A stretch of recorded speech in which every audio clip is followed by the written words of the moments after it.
Bonjour à toutes et à tous.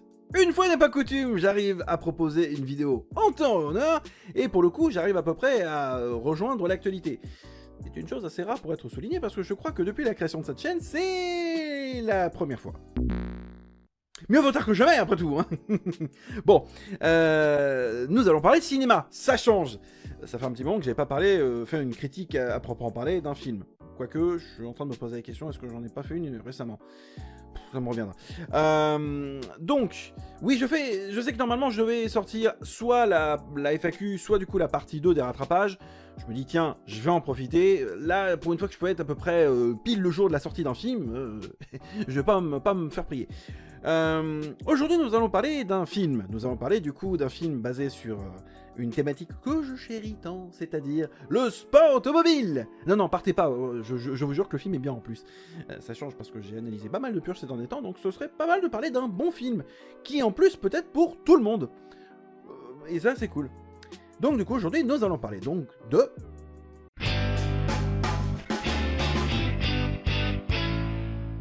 Comme d'habitude de vidéos sans spoiler avec le chapitrage. Je vais quand même faire l'effort de faire une petite partie histoire. Ouais, je sais, ça change. Alors, faire une partie histoire sur un film qui s'appelle donc Race for Glory, Audi versus Lancia, qui retrace donc du coup une époque historique de l'histoire de la discipline en question, c'est-à-dire le rallye international. Alors, déjà, le faire sans spoiler, ça va être compliqué parce que c'est un peu à l'image de Le Mans 66, ou Ford versus Ferrari, appelez-le comme vous voulez, mais en mieux.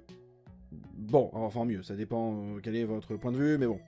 On parle de l'année 1983, avec notamment Audi qui a une voiture 4 roues motrices, l'Audi Quattro, donc d'un côté, et Lancia avec un prototype qui deviendra la 037, qui du coup est une 2 roues motrices. D'ailleurs, à ma connaissance, me semble-t-il que c'est la dernière 2 roues motrices de l'histoire du WRC, ou un truc du genre. Enfin, je sais plus exactement quelle était la véracité du truc, mais il me semble que c'était la dernière fois qu'une 2 roues motrices... bref, je vais pas rentrer dedans parce que ça risque d'être un spoil, donc on va éviter. Et du coup, le film nous raconte la rivalité entre les équipes Audi et Lancia, du coup, durant le championnat du monde des rallyes 1983, à l'époque de ce qu'on appelait donc le groupe B. Ouais, une époque bénie qui malheureusement n'existe plus. Enfin, peut-être aussi pour des raisons de sécurité. Ouais, parce que bon, c'était quand même une bonne époque de barge, hein, on va pas se mentir. Hein, mais bon, que voulez-vous. Je vais pas aller trop loin dans la description, même si le film se centre un peu plus sur le team manager de Lancia, donc Cesare Florio, je crois. Désolé, hein, peut-être que j'écorche le nom, peut-être que c'était pas... Enfin, bref. On suit un peu plus ce personnage que d'autres.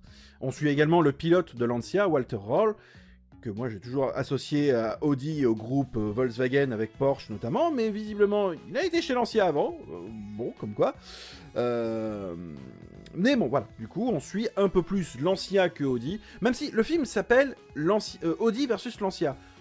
On pourrait penser que ce serait un peu à part égale, mais visiblement non, le film se centre un peu plus sur Lancia et sur son parcours durant le championnat du monde de rallye 1983.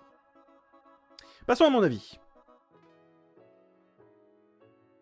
Alors, il faut que je souligne un point ultra important et que je n'ai pas vu dans plein d'autres films. Mais ça, je l'ai vu dans ce film. Alors, habituellement, je commence toujours par différents points, etc. etc. Alors, je vais parler de la fin du film, mais sans spoil, c'est plus un détail dans le générique de fin. Enfin, avant le générique de fin. Le film nous parle en fait du fait que il n'est pas une retranscription à 100% de la réalité. Il assume le fait qu'il y ait eu des modifications dans son scénario pour des besoins scénaristiques. Enfin, qu'il y ait eu des modifications par rapport à la réalité pour des besoins scénaristiques. Il l'assume. Il l'assume. Je suis désolé, vous allez me dire, oui, et... Gran Turismo qui est sorti l'année dernière, ou Le Mans 66, ou Ford versus Ferrari, appelez-le comme vous voulez, n'ont pas eu cette chance. Au moins, Audi versus Lancia, lui, a eu cette chance de prévenir les gens que, oui, ce sera pas exactement pareil que dans la réalité pour des besoins scénaristiques. Il l'assume. C'est pas grand-chose, mais moi-même, quand je regardais le film, je savais pas que c'était comme ça, enfin c'est bizarre quand même, on fait un peu hollywoodien, enfin hollywoodien, le film est produit en Italie. Oui, alors désolé, hein, enfin bref. Donc, ça c'est cool, et alors, du coup, si on prend, alors je vais m'attarder sur le film en tant que film, pas film en tant qu'adaptation par rapport à la réalité, ce qui est très différent pour le coup. Là, je vais me concentrer sur le produit cinéma, sur le film en lui-même. Si je prends le film en lui-même, je dois admettre que ça a été un plaisir de suivre, alors, cette saison, du coup, entre Lancia d'un côté et Audi de l'autre. C'est bien raconté, c'est bien rythmé, les interprètes, alors, moi j'allais dire qu'ils sont des monstres de charisme, parce que quand tu vois le team manager de Lancia et le team manager de Audi, interprété par Daniel Brühl, j'adore cet acteur, et en plus, alors Daniel Brühl que vous connaissez sans doute parce que c'est le Baron Zemo dans les films Marvel, notamment dans Captain America Civil War, mais que les fans de Formule 1 doivent connaître vu que c'était Niki Lauda dans le film Rush. Et bah du coup, il joue dans ce film, il joue le manager de chez Audi, il joue le rôle de Gumpert, je crois, j'ai plus le nom en tête, je suis désolé. Mais c'était cool de le voir dans le film, même si j'aurais aimé le voir un peu plus. Alors est-ce qu'il y a eu des scènes coupées et on le voyait peut-être un peu plus, je n'ai aucune idée. Mais c'était cool de le voir dedans. Et après, alors, je dois admettre que le film nous montre la relation entre donc Cesare Florio d'un côté et Walter Hall de l'autre. J'étais loin de penser que Walter Hall pouvait être comme ça dans la vraie vie. Encore une fois, je me base sur le fait que c'est un film, ça ne retranscrit pas la réalité. Peut-être qu'il n'est pas du tout comme ça dans la vraie vie, j'en ai aucune idée. Mais pour les besoins de ce film, je vais l'appeler le casse-couille de service. Hein. Et forcément, à un moment donné, il change un peu son attitude à cause de choses qui se passent dans le film. Je dois admettre que ça fait peut-être un peu téléphoner, mais si c'était comme ça dans la vraie vie, bah, à ce moment-là, bon, bah ok, admettons. Donc c'est difficile de savoir quelle est la part du vrai, quelle est la part du faux. Je n'ai pas assez de connaissances dans l'histoire du rallye international et du groupe B pour dire si ça c'était faux, ça c'était vrai, ça c'était faux. J'en ai aucune idée. En tant que film, je dois admettre que j'ai été plutôt bien diverti. Je noterai comme cependant que j'ai pas noté de musique. Alors j'ai pas fait gaffe s'il y avait un compositeur musical ou quoi que ce soit. De temps en temps il y avait des musiques connues, hein, notamment je crois qu'il y avait une musique de Hall & Oates, je crois, que les amateurs de Vice City doivent bien connaître notamment. Mais c'est une musique qui à un moment donné est extra-dégétique et qui se transforme en intra-dégétique. Alors la nuance extra-dégétique, c'est-à-dire que c'est une musique comme musique de fond, comme on peut entendre dans un film, et intra-dégétique, c'est une musique que les personnages du film entendent, du coup qu'elle est dans l'œuvre. Et à part ça, j'ai pas noté plus de musique que ça. Ah bon après, c'est pas grave, honnêtement. C'est pas le but du film, c'est pas un film musical, donc c'est pas grave. C'est vrai que par rapport à d'autres films comme Rush, qui pour moi est une référence, je crois que c'est Hans Zimmer qui avait fait les musiques de Rush, qui clairement sont assez présentes. Hein. Là, dans ce film, Audi versus Lancia, oui, bon, il y a peut-être pas de musique, j'ai pas fait gaffe, je crois pas, non. Mais bah honnêtement, ouais, c'est pas grave, honnêtement, qu'il n'y ait pas de musique. Honnêtement, l'action se suffit en elle-même. L'histoire, en plus, tient bien en haleine. Il y a tous les retournements de situation. Cependant, si vous connaissez un peu l'histoire du groupe B et de certaines choses... Alors, pour les amateurs, notamment de Amazon, avec l'émission The Grand Tour, il y avait un épisode où, justement, on parlait de la Lancia 037. Et de cette petite filouterie que Lancia a fait auprès des officiels du rallye, hein, enfin de la FIA je crois, je ne vous spoilerai pas le truc, vous regardez le film. C'est bande de petits saligots quand même, hein, et le pire c'est que c'est passé. Alors je spoil pas, vous regardez le film, mais si vous connaissez un minimum l'histoire du rallye, vous dites « Ah, il parle de ça !» Oui, je parle de ça. Je peux pas vous dire. Ah non, ah, tant pis. Non, franchement, c'est cool. Je dois admettre quand même que le film est vraiment très plaisant à suivre. Les personnages sont plutôt investis de leur rôle, sans mauvais jeu de mots avec Walter. L'histoire tient vraiment en haleine.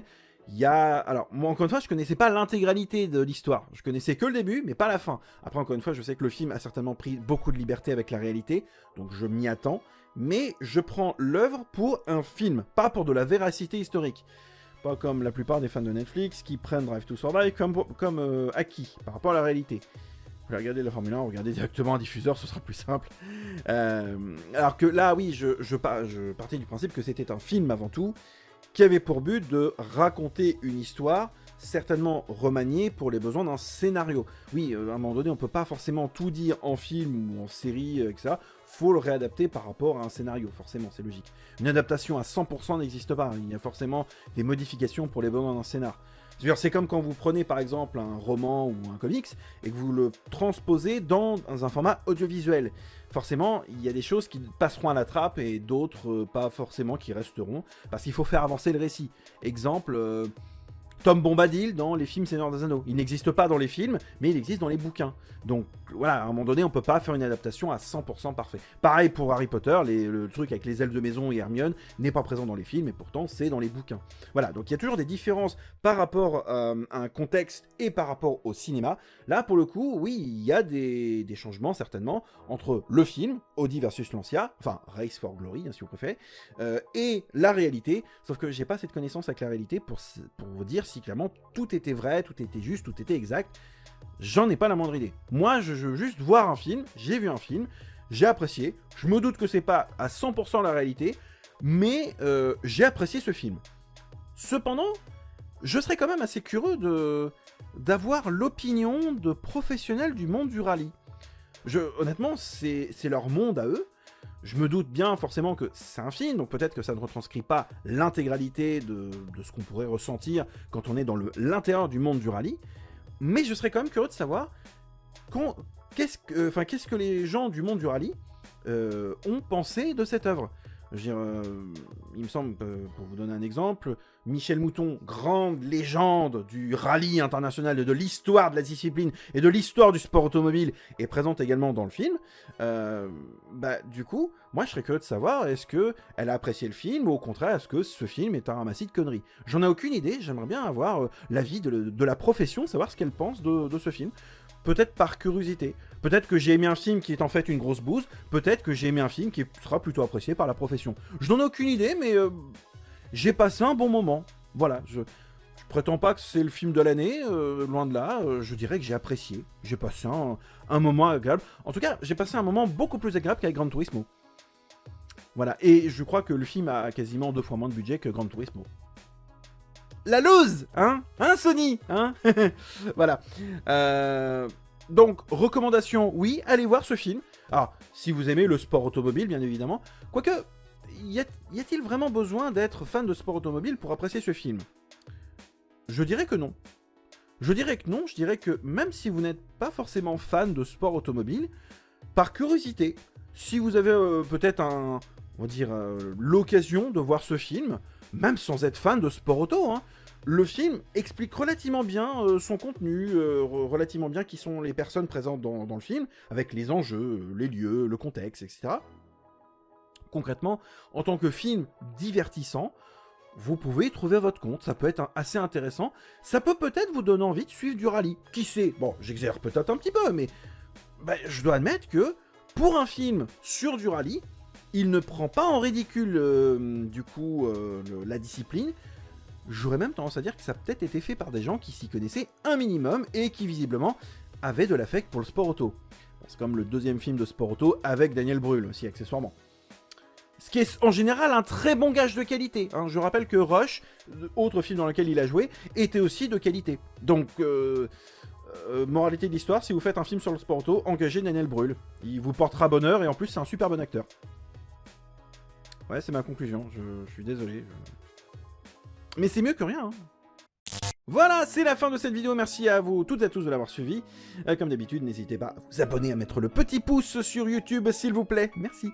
On se retrouve du coup très très vite pour de prochaines vidéos. D'ici là, portez-vous bien. Gros bisous à toutes et à tous. Salut!